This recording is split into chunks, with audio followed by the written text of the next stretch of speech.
Medicine का daily base के ऊपर वीक में 2 दिन एक वीडियो जो है मेडिसिन के ऊपर बनाया करेंगे, किसी एक स्पेसिफिक मेडिसिन के ऊपर, उसके यूजर्स किस किस उसमें है, उसका मैकेनिज्म ऑफ एक्शन क्या है, उसके बाद वो किस तरह से वर्क करती है, उसकी डोज क्या है, अडल्ट के अंदर डोज क्या है, चिल्ड्रन के अंदर डोज क्या है, स्पेशल पॉपुलेशन हमारे पास जो है जैसे प्रेगनेंसी वगैरह, प्रेग्नेंट वुमेन्स वगैरह होती हैं, उसके अंदर उसकी डोज क्या है, कंट्राइंडिकेशन क्या है, साइड इफेक्ट्स क्या है, इनको जो है हम स्टडी करेंगे।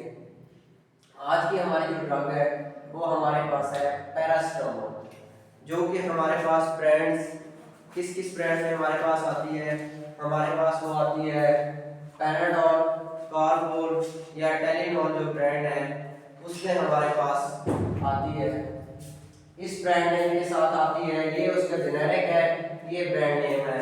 जेनेरिक नेम जो होता है वो सेम होता है, ब्रांड नेम जो होता है वो हर कंपनी का डिफरेंट होता है। कंपनी अपने आपको दूसरी कंपनियों से डिफरेंशिएट करने के लिए ब्रांड नेम मुख्तलिफ रखती है ताकि उनकी प्रोडक्ट जो है दूसरों से डिफरेंशिएट की जा सके। अच्छा, पैरासिटामोल हमारे पास क्या है? पैरासिटामोल हमारे पास non steroidal anti inflammatory drug है जो कि दोनों तरीके से काम करती है, एज ए एंटीपायरेटिक भी काम करती है, एनाल्जेसिक भी काम करती है, लेकिन इसका जो है एंटीपायरेटिक एक्शन बहुत ज्यादा है एनाल्जेसिक की निस्बत। एंटीपायरेटिक का मतलब क्या है? पायरोजेंस को किल करती है। जो आपको बुखार वगैरह हो जाता है उसमें जो पायरोजेंस आपकी बॉडी के अंदर जो हार्मफुल माइक्रो ऑर्गेनिज्म डेवलप हो जाते हैं, ठीक है, उसको जो है पायरोजेंस जो होते हैं जो आपका टेंपरेचर इंक्रीज करते हैं, अनवांटेड सब्सटेंसेस ऐसी जो आपका टेंपरेचर इंक्रीज कर देती हैं। तो हमारे पास पैरासिटामोल जो होती है इसका एंटीपायरेटिक एक्शन जो है वो ज्यादा है बनिस्बत इसके कि एनाल्जेसिक। एनाल्जेसिक का क्या मतलब है? जो पेन किलर है, पेन किलर काम करती है। पैरासिटामोल जो है इसका एनाल्जेसिक इफेक्ट है मॉडरेट, अगर आपको पेन हो रहा है उसमें जो है ये हेल्पफुल है, ये मॉडरेट पेन को कम करती है। अगर सीवियर पेन है तो उसमें ये इसका इफेक्ट सीवियर पेन के अंदर नहीं आएगा। सीवियर पेन के अंदर अगर आपने इसका इफेक्ट लेना है फिर आपको इसकी सस्टेन्ड रिलीज जो टैबलेट है वो यूज करनी पड़ेगी, जो कि आर्थराइटिस क्या है? जो जोड़ों का दर्द होता है उसकी जो बीमारी होती है उसके अंदर आपकी जो होती है ये पैरासिटामोल जो है सस्टेन्ड रिलीज टैबलेट जो है वो यूज हो रही होती है। इसलिए ये मॉडरेट पेन को जो है कवर करती है, मॉडरेट पेन का स्पेक्ट्रम कवर करती है, लेकिन ये एज ए एंटीपायरेटिक मतलब बुखार को कम करने में इसका इफेक्ट जो है वो ज्यादा है। यूज किस किस में है? हमारे पास बैकबोन का पेन हो गया, हेडेक हो गया, मिग्रेन आधे सर का दर्द हो गया, मसल स्ट्रेन, हमारे मसल जो है वो खिंच जाते हैं, उसमें पीरियड्स पेन जो मेंस्ट्रुअल साइकिल होते हैं फीमेल्स के, मॉडरेट जो पेन होता है उसको, टूथिंग हो गया, हमारे दांत का पेन हो गया, X due to cold and flu, जब आपको जो है कोल्ड एंड फ्लू होता है उसकी वजह से भी आपकी बॉडी, आपका जिस्म जो है वो टूट रहा होता है, तो ये इन जो है उसके अंदर पेन्स के अंदर यूज होती है। लेकिन मेन क्या है? ये सारे जो पेन होंगे ना ये मॉडरेट होंगे।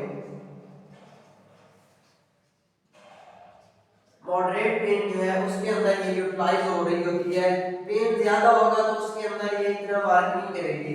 उसके बाद हमारे पास आ जाती है इसकी डोजेज। डोजेज क्या है? Adults and children about 12 year, 12 साल से ऊपर के जो बच्चे या नौजवान हैं उनके लिए इसकी डोज क्या है? वो कहता है 1 gram, no more than 1 gram every 4 to 6 hours. 1 gram की टैबलेट आप हर 4 से 6 घंटे के बाद ले सकते हैं, लेकिन उसकी मैक्सिमम डोज क्या होगी? मैक्सिमम आप 4 डोजेज ले सकते हैं 1 ग्राम की। 1 ग्राम की आप जो है एवरी 4 to 6 आवर के बाद 4 डोजेज ले सकते हैं। मैक्सिमम डेली डोज क्या होगी? 4 ग्राम होगी। 4 ग्राम से आप ऊपर नहीं जा सकते। 4 ग्राम से अगर आप ऊपर जाएंगे तो ये हिपैटोटॉक्सिसिटी काज कर देगी। हिपैटोटॉक्सिसिटी क्या है? ये लिवर के अंदर जो है एक्यूमुलेट होना शुरू हो जाएगी और लिवर डैमेज शुरू कर देगी।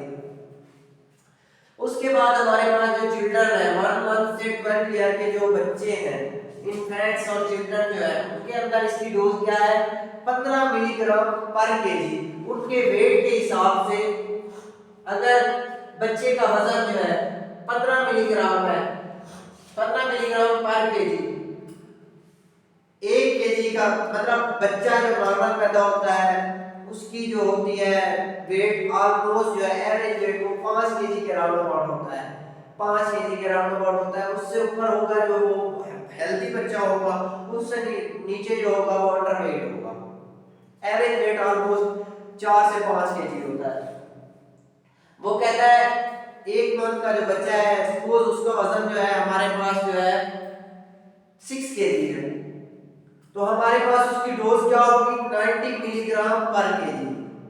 ठीक है, इसलिए जो है हमारे पास जो ड्रॉप्स आते हैं उनको हमारे पास जो इन्फेंट्स होते हैं उनके लिए ड्रॉप्स होते हैं, और उसके बाद जो है हमारे पास जो चिल्ड्रन होते हैं, बच्चे होते हैं, मतलब 2 से 3 साल के या 2 से 6 साल के हो गए, उनके लिए सिरप होता है। जब 6 साल से वो 12 साल की एज में जाते हैं तो फिर उनके लिए डीएस वाला सिरप आता है। ये स्ट्रेंथ डोज जो होती है वो डबल हो जाती है।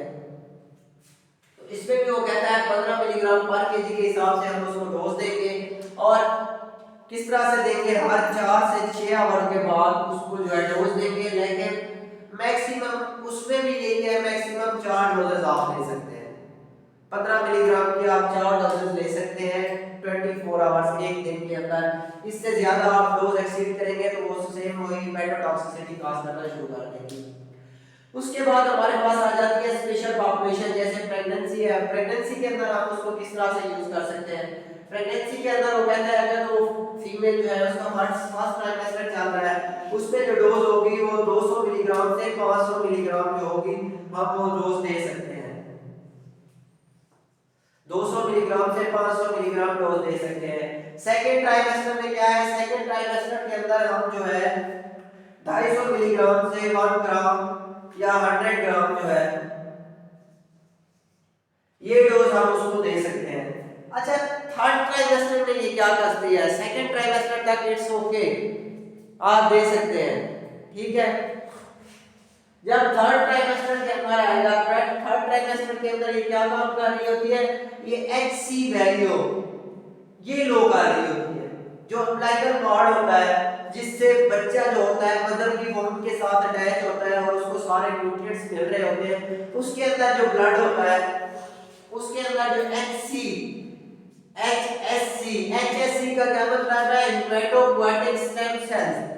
ये बेसिकली किसके इन्वॉल्व होते हैं, जो आपके ब्लड सेल्स फॉर्मेशन के अंदर आपके फर्स्ट जो है बोन मैरो से स्टेम सेल्स बनते हैं, स्टेम सेल्स से फिर आपके जो है वो ब्लड सेल्स बनते हैं। तो हेमेटोपोएटिक स्टेम सेल्स जो होती है उनको लोअर कर रही होती है, उसकी वजह से क्या हो रहा होता है, जो आपके ब्लड सेल्स होते हैं उनकी फॉर्मेशन जो है कम हो रही होती है। इसलिए जो है थर्ड ट्राइमेस्टर के अंदर इसको अवॉइड किया जाता है। ऑल्दो कि ये सेफेस्ट है तमाम मेडिसिन में से, लेकिन इसको भी थर्ड ट्राइमेस्टर के अंदर जो है इसको अवॉइड किया जाता है। पहली जो गाइडलाइन थी उसके अंदर ये था कि आप जो है ना इसको जो है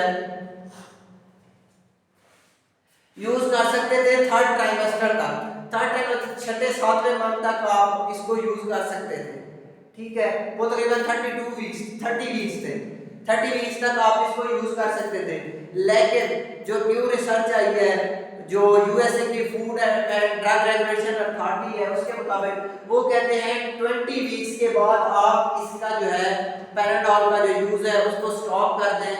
ठीक है, क्यों स्टॉप कर दें, इस साइड इफेक्ट की वजह से हेमेटोपोएटिक स्टेम सेल जो है उसकी जो ये है वैल्यू उसको लो कर रही होती है। इस वजह से न्यू स्टडी कहती है पहले 30 वीक्स तक था, आपको कहते हैं कि 30 वीक्स नहीं है, आप उसको 20 वीक्स से जो है स्टॉप कर दें, उसके बाद कर दें।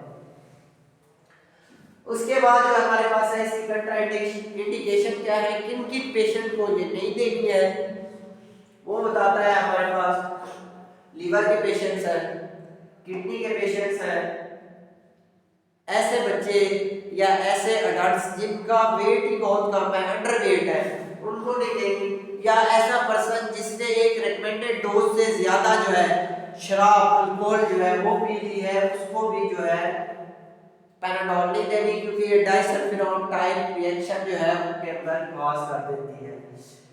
उसके बाद इसके साइड इफेक्ट क्या है? साइड इफेक्ट इसके ये rashes, itching, drowsiness, finger and lips जो होते हैं उसका कलर ब्लू कर देती है। ये इसका मैकेनिज्म ऑफ एक्शन क्या है, किस तरह से एक्ट करती है? ये आपके सेल ऑक्सीजनेज जो होते हैं, रिसेप्टर होते हैं 1 और 2, उनके ऊपर जाके एक्ट करती है और प्रोस्टाग्लैंडिन जो होती है उसकी जो प्रोडक्शन है उसको स्टॉप कर देती है। प्रोस्टाग्लैंडिन बेसिकली किसके अंदर इन्वॉल्व होते हैं? आपकी जो